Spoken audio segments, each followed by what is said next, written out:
بالأمر المطاع جئت شرفت المدينة مرحبا يا خير داع.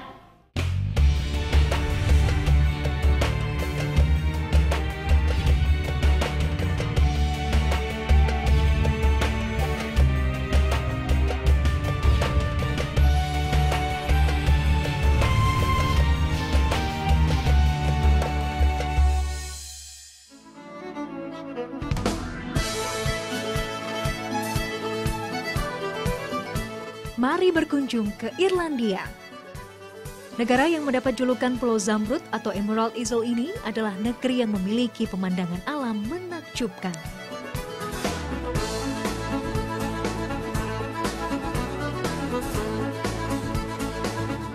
Kecantikan alam Irlandia membentuk negara ini menjadi salah satu destinasi wisata yang menjanjikan. Namun tak hanya alam Irlandia yang membawa saya menapaki negeri ini. Saya akan menelusuri sejauh mana Islam tumbuh subur di sini. Kisah Islam dan juga Muslim bagi negara Irlandia bukanlah sesuatu hal yang baru. Kisah perkenalan mereka telah terjadi sejak ratusan tahun yang lalu ketika bangsa Irlandia mengalami kelaparan parah dan dibantu oleh kerajaan Turki Ottoman. Kini, Islam telah menjadi agama terbesar kedua di negara ini.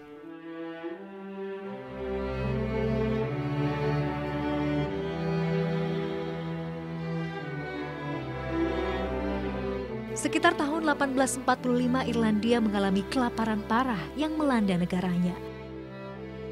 Setidaknya ada sekitar 1 juta orang meninggal karena bencana ini.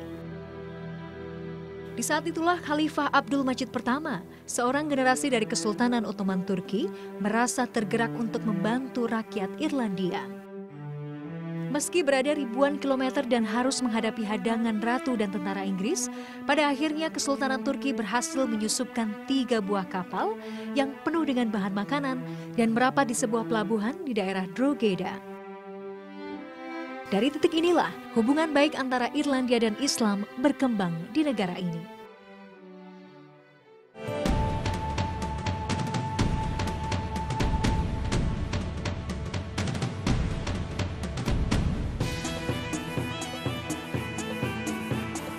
Kini generasi Muslim baru Irlandia mulai tumbuh subur. Sebagian besar muncul di kota Dublin yang merupakan pusat pergerakan ekonomi.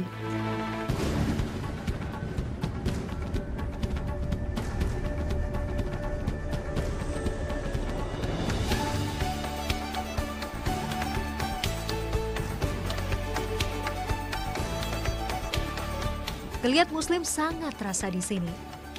Sejak awal tahun 90-an, Irlandia memang dikenal sebagai salah satu destinasi imigran Muslim dari beberapa negara Timur Tengah dan Afrika. Di sini Muslim berbaur menjadi satu dengan warga Dublin yang mayoritas beragama Katolik. Faktanya, dari 4 juta jiwa penduduk negara ini ada sekitar 1% Muslim yang menjadi benih generasi Islam di Irlandia.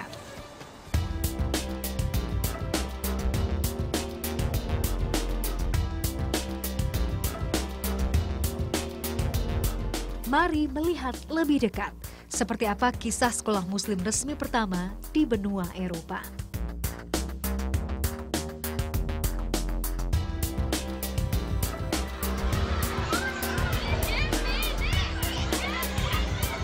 Inilah Clonskeagh Muslim National School, sekolah Muslim tingkat dasar yang terletak di kota Dublin. Tempat belajar mengajar ini merupakan sekolah nasional yang didanai pemerintah Irlandia.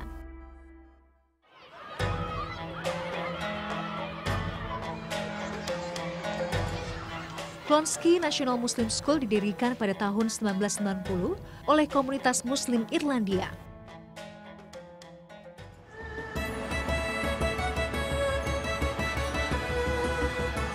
Sekolah ini bagaikan sebuah oase bagi para orang tua Muslim yang tinggal di kota Dublin.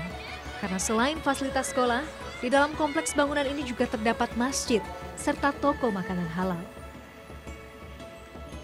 Sebelum sekolah ini didirikan, setiap Muslim Irlandia yang menetap di Dublin hanya bisa memberikan pelajaran agama Islam di dalam keluarga. Karena hampir seluruh sekolah resmi pemerintah di Irlandia berbasis pendidikan agama Katolik.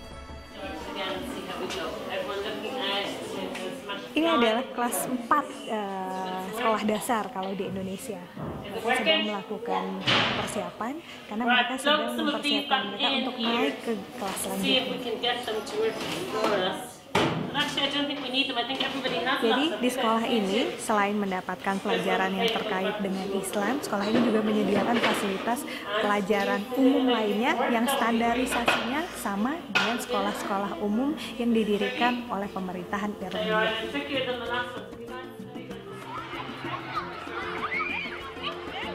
Kini Clonskeagh Muslim National School tumbuh semakin pesat. Saat ini setidaknya ada sekitar 300 murid yang menempuh pendidikan di sekolah ini. Sekelas sekolah ini tampak seperti sekolah pada umumnya di negara Irlandia. Namun Clonskeagh School bisa dikatakan sebuah sekolah yang unik karena keberagaman yang ada di dalamnya. Luar biasa, kedatangan saya hari ini ke sekolah musim di Clonskeagh bertepatan dengan perayaan 25 tahun ulang tahun didirikannya sekolah ini. Saat ini beberapa anak sedang melakukan persiapan untuk perayaan paduan suara atau choir yang akan dinyanyikan mereka sebentar lagi.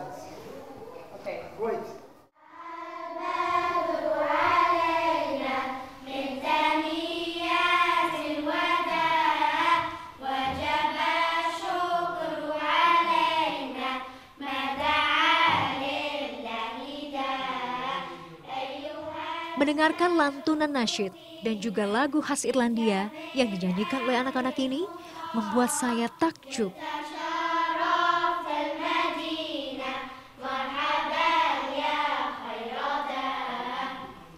That's very good, okay. Phil and Hanida upset there, it's very good to see that. No. They're beautiful, aren't they? Absolutely, I've been researched about this since before I came to Ireland, and then finally I saw in the front of my eyes, and wow, It's emotional. Wow. Okay. We love them and we hear them all the time and we still get upset. We get a little upset because it's emotional time to hearing the songs and that, but they're very good. Yeah. And sometimes we have maybe up to 40 sometimes. Yep, this is not the full choir, you know. Oh, Yeah, we have more than this. It's more the Lord, Selain materi pelajaran reguler dan Islami, sekolah ini memang dilengkapi kegiatan ekstrakurikuler, paduan suara seperti sekolah pada umumnya. Pada acara-acara istimewa, biasanya kelompok paduan suara ini akan tampil untuk menunjukkan kemampuan mereka.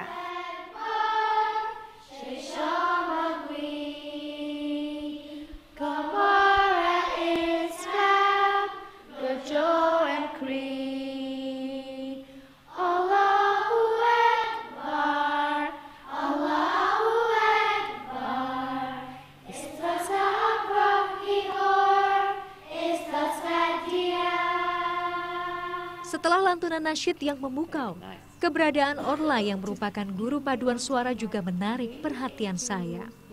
I'm a little bit curious that you are non-Muslim and your students are Muslim. There is any difficulties to teach them because the barrier like Arabic language? It's interesting because when I started teaching here, I didn't understand a lot about Islam. So some of the more experienced teachers told me some of the interesting things I would need to know. But it's too hard to go through everything in 15 minutes. So I would say the children have taught me what I know about Islam over my years here, and they're very good and very respectful of the fact that we're not Muslim, the teachers are not Muslim. Orla adalah seorang wanita asli Irlandia yang beragama Katolik, namun ia tampak sangat nyaman berada di lingkungan sekolah Muslim ini. So all the teachers are funded by the department and so is the running of the school, but then we have to follow an education based on the Department of Education. We have to follow specifically the guidelines laid down. So we teach exactly the same as every other primary school in Ireland, even though we're a Muslim school. The only difference is that the religion here, the Islamic ethos, is very strong in the school, and it's very important to parents that the children have a sound Islamic education. So they do all the subjects other schools do, but then they also have religion, deen, and they have Arabic lessons and Quran lessons. Sebagian besar murid di sekolah ini adalah anak-anak imigran Muslim yang telah menetap di Irlandia selama bertahun-tahun. So, what do you like the most from the school? I like the way I have a lot of friends, and just a lot of friends, and I like the teachers because they're really kind. How do you feel doing fasting Ramadan in Ireland? It's a bit hard because it's not as easy as other countries, like Islamic countries, because everybody's doing it in those countries. But if I do it in Ireland, it's a bit hard because it's different, and like it's. I like the mosque the most because we get to pray there, yeah, and not miss any prayers. It's really hard because there's like long hours, but once you get used to it, it's not that hard, and I got used to it, so it's not that hard for me anymore. Well, fasting here is harder than where in my home country, because here I have to fast for a longer period, because here I take iftar at 9, and in my home country I'll take it at 7, so it's a longer period, but it's not that hard because it's not as hot here than in other countries.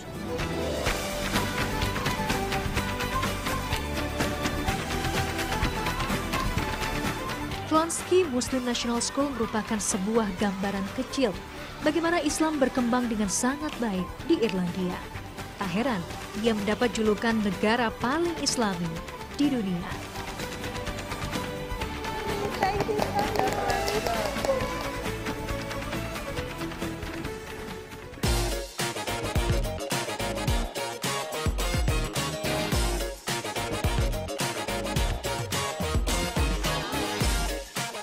Dublin memang selalu menarik dan tak habis untuk ditelusuri.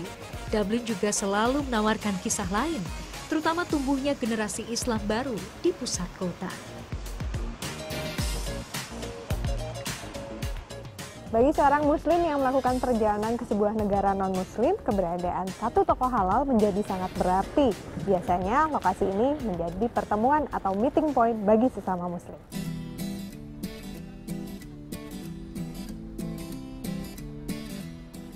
Hari ini saya memiliki janji untuk bertemu seorang muslim muda dari Dublin. Toko makanan halal menjadi lokasi pertemuan kami. Inilah Owen John Whelan atau Yahya Abu Mujahid, seorang pemuda asli Irlandia yang telah memutuskan menjadi seorang muslim sejak ia berusia 17 tahun. Kini usianya telah menginjak 26 tahun. Namun ia masih merasakan bagaimana agama tauhid ini membuatnya kagum sejak pertama kali. Sebagai seorang remaja di benua Eropa, ia pernah terjebak dalam kelamnya masa muda yang penuh dengan kesenangan fana. Selama bertahun-tahun, ia terbelenggu dalam lingkaran hitam obat-obat terlarang. Hal ini membuatnya jauh dari keluarga, saudara, bahkan dirinya sendiri. For you have a different life, which is very free as a boy. Oh yeah, very, very different. Like you don't have any limitations. You don't have any like restrictions, which people think is a good thing. People think having no restrictions is a positive, but it means you will do anything to like keep yourself happy. And if you do that, if you live that way and you work that way, you make a lot of other people unhappy. And alhamdulillah, one of the greatest things about being Muslim is when you become Muslim, all of your sins are forgiven. Subhanallah, memang Allah maha membolak-balikan hati seseorang. Pernah terjerembab dalam jurang kesalahan, tak membuat sosok Owen menyerah. Ia terus melakukan pencarian, untuk menebus semua kesalahannya. He passed Klonsky Mosque. Kini ia bekerja sebagai seorang general sekretari di sebuah lembaga non-profit yang membantu anak-anak muda. Ia tidak ingin mereka terjerumus dalam kehidupan yang pernah ia lakukan sebelumnya. What is the biggest trigger? Finally, you choose Islam to be your religion. Quran. Any Muslim that ever meets a non-Muslim and they want to speak about the religion, don't go anywhere else except straight from the Quran. You can't argue with it. You can't belittle it. You can't take away from it. You can't add into it. It's set. It's perfect. So at your age, you're so critical about everything, asking about everything, what this happened and from what, and so Quran have all these. It has no problems inside it. It has no errors. It has nothing that sounds wrong, and humans have just gone, oh no, God just meant to say this. You know, it's very clear, straightforward, direct. Can't go wrong. Hidup Owen memang telah berubah jauh dari sebelumnya. Bayang-bayang masa lalu tak membuatnya meratapi keadaan. Ia tahu bahwa Allah Maha Pengampun atas kesalahan hambanya.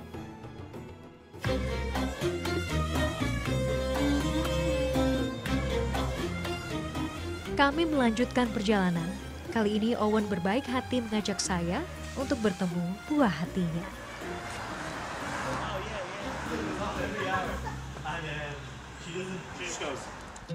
Kini seluruh waktu Owen tercurah untuk Mujahid yang mulai memasuki usia 2 tahun.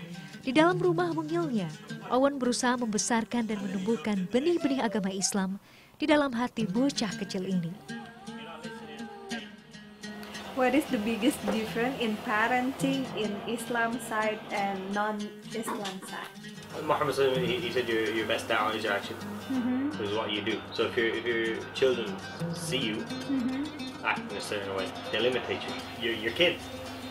Your kids are watching you, and they like he was saying when he was walking to the masjid with Isa, I think it was, that when he like scratch his arm or something, Isa would scratch his arm. Okay. Or when he like check his shoes, take a certain step, Isa would problems that we have like Muslims living in the West is we try to tell our young people just don't do that.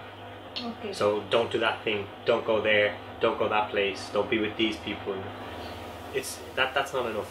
You can't just tell young people don't do that. You have to provide them with an alternative. You have to say don't do that because first of all that's haram and we have this alternative available. Masya Allah, Owen adalah gambaran tumbuhnya benih Islam yang sempurna dalam diri seorang anak muda. Ia tak hanya menerima Islam di dalam hatinya, tetapi juga berusaha menerapkan dalam kehidupannya dan buah hatinya.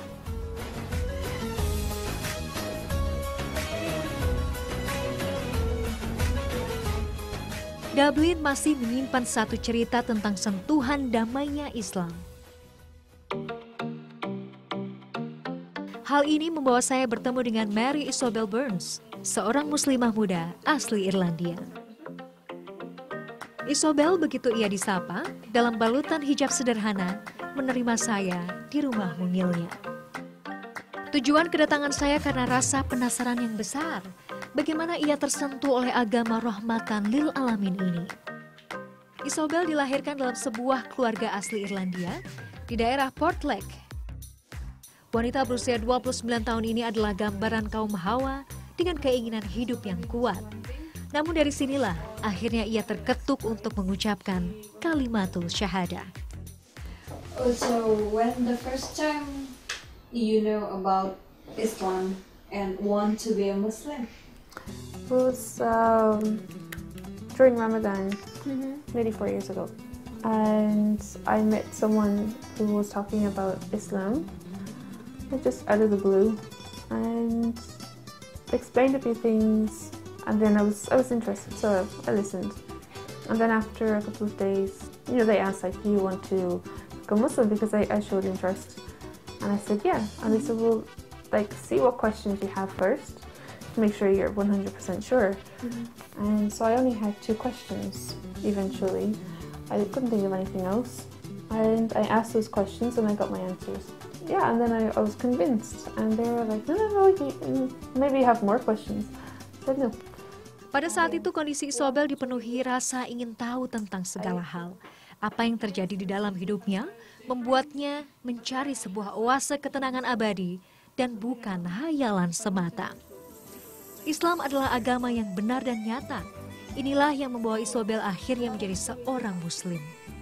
I can only remember one, I think, but then the other one was about Adam and Eve. So I asked about that, and I got the details about Adam and Eve and where they started and about their family eventually after that. And it made sense. And I was convinced.